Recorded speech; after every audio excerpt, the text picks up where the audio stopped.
giving a lat spread. Yeah. All right, guys, so what we're going to do is we got a throw ball. We threw a throw ball up over a limb.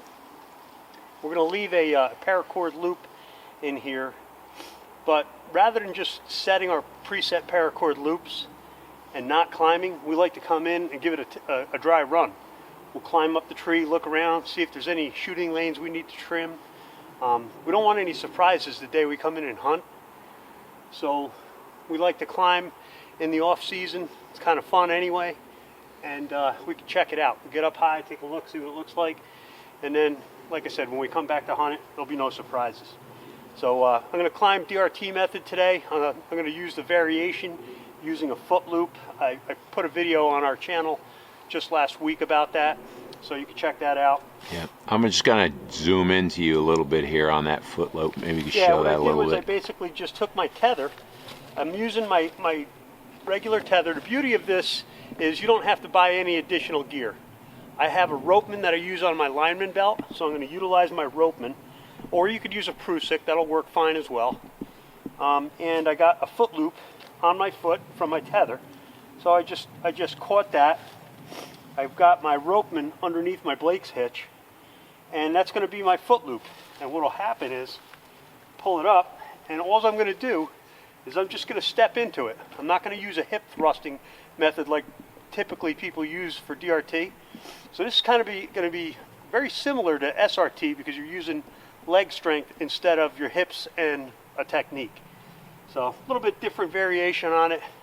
I seem to find it a little bit easier. I think some people will, but either way, you just got to find out what works best for you.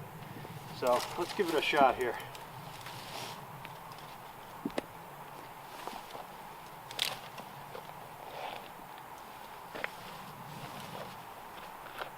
And when we're hunting, we go in nice and slow.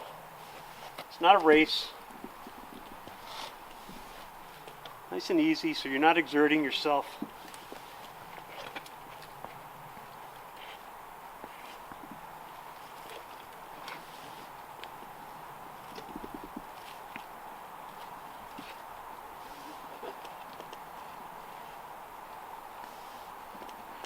Yeah, with this technique, you can definitely see this is more leg dominant than it is, you know, using your hips and pulling with your arms.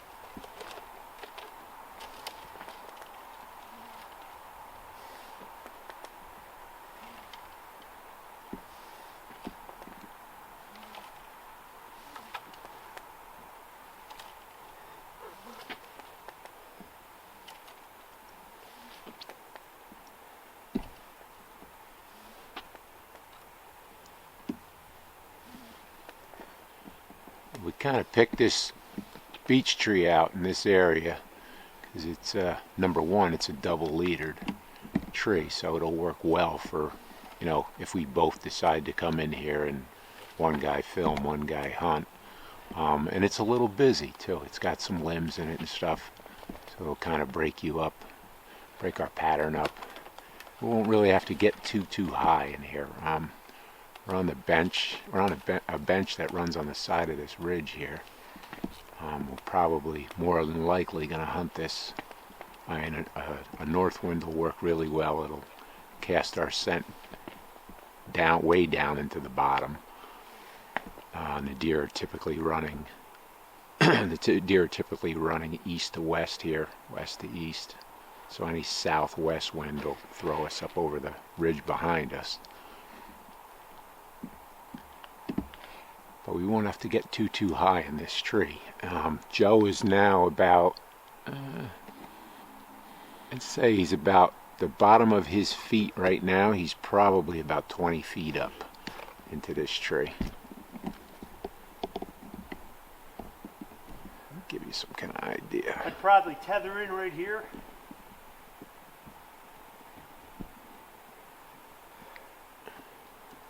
couple little things to trim, but not bad. Actually, I can get a shot anywhere here. Scrapes right there.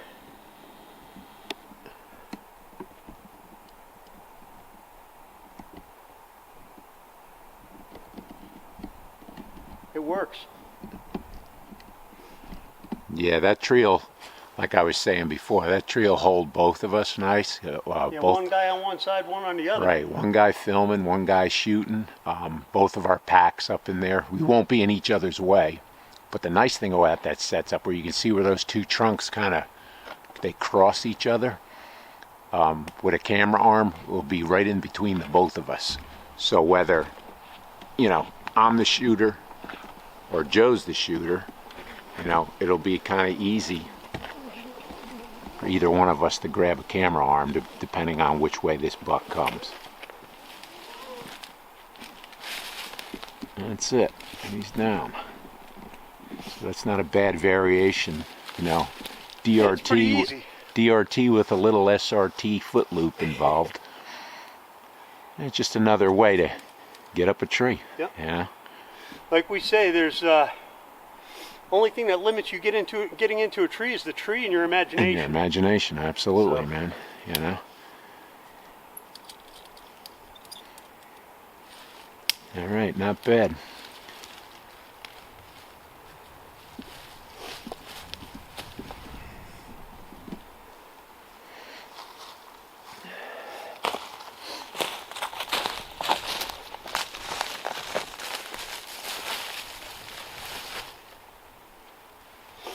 Yeah, this will work. All right, guys, so like I said, Joe showed a little variation there, DRT with a foot loop. Just makes it a little bit easier, you know, for some of the guys who feel that DRT may be a little bit harder for you. But I emphasize is, you know, just stay at it, man. Stay out there. The more you practice, the easier this technique becomes. But that definitely, that little foot loop variation, that's a pretty nice addition to it. You know, it's kind of, I guess, in the halfway point between going totally, you know, full SRT, you know.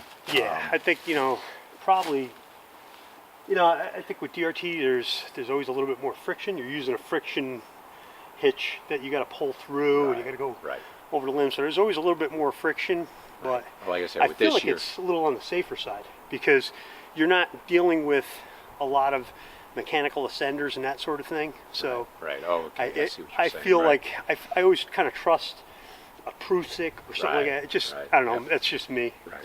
And like I said too, it's, you know, that method there is more leg dominant, which you're going to be much stronger.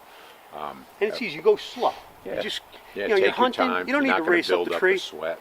Right. You're not going to build up me, a sweat. like I said, you know, doing the DRT the way I climb it, because I've been doing it for so long, I don't build up a sweat, because the same thing, I can go as slow as I want or as fast as I want. Yep. But no, like I said, we're just trying to give you guys, you know, as much information as possible, something that makes your life a little easier. If so, you know, get out there and try it, and let us know. Let us know what you guys think. Yeah, I mean, again, the beauty of this kind of climbing is, you know, we're up in this tree. We have we brought 75 feet of 11.4 millimeter Samson Predator climbing line with a throw ball and everything. Total weight, total package of climbing gear to get up as high as 35 feet if we wanted to go that high is 5.5 pounds. Right. And as you can see, climbing, it's very quiet. And the key to it is what we're doing today. We're setting the preset paracord loops. Right. What we're going to do is we're going to take my paracord loop, I'm going to tie it to that climbing line, I'll pull it over, I'll tie it off, and we'll leave it indefinitely. It'll be here forever. Yep. And we have that 550 paracord that we picked up. I don't know what I did with the spool. Yeah, but we'll show that. Yeah, here's a spool. But we picked up 1,000 feet.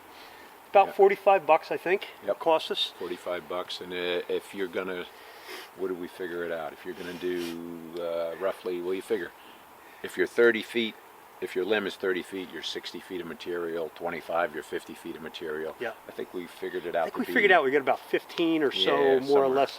About 15 presets we can get on 1,000 feet. 1,000 feet. Right. It'll let you do the math, but yeah, it's this will go a long ways, and We put them in there, especially in them spots that we don't want to, that we want to come in the dark. We don't have to throw a throw ball or anything. Right. The more of these we have out, and we set them up now, we'll just be ready for the season next year. And you know, now's the time to do it. There's no leaves in the way. You're going to know what it looks like in Right, the you're fall gonna when the know leaves are down. exactly. Yeah, this is the mock for your real hunt. You know, right? And we really enjoy getting out there in the postseason because you know we're looking at scrapes. We're seeing the sign from this year, and hopefully we got some of these bucks that hold over. Right. And we're going to be back in here. Like I said, today is January 26th. Yep. We're going to come back in here. You know, I usually like to wait mid to late February till I start shed hunting. This way, I'm pretty sure that you know at least 90% of the bucks have dropped their horns already by that point. So we'll get back in here. Going to get back in here with my new dog this year. I got a chocolate lab, and he's ecstatic when it comes to finding horn. Man, it's become one of his favorite pastimes. That's going to be a lot of fun. So that's going to be fun watching him work, and hopefully we can find you know some new bone and maybe some old stuff, and you know we'll bring that to you as well. Yep. So thanks for watching. Please, if you haven't already, hit subscribe, hit like, hit that bell icon if you guys want to be notified anytime we upload anything that's saddle hunting related. And also hit us up on Facebook, New York Saddle Hunter Forum. Send us a friend request. This way we can communicate with you guys and we can all stay in the loop. And we really appreciate you watching. Definitely. Thanks a lot. guys. Climb again, safe guys. and Climb best safe. of luck.